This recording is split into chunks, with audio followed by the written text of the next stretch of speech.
Nalisi haa jiraadhu mee atis jiraadhu jireenya kee. Nalisi haa jiraadhu mee atis jiraadhu jireenya kee.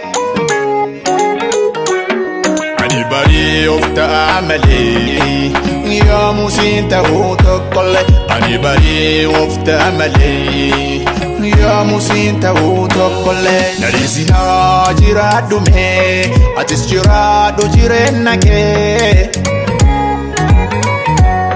Nalisi haa jiraadhu mee atis jiraadhu jireenya kee. Ani barii of ta'a malee yoomu siin ta'uu tokkollee. Ani barii of ta'a malee yoomu siin ta'uu tokkollee.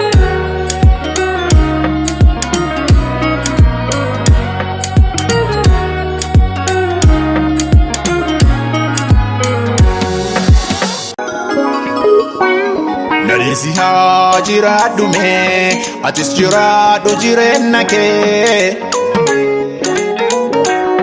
Nalisi haa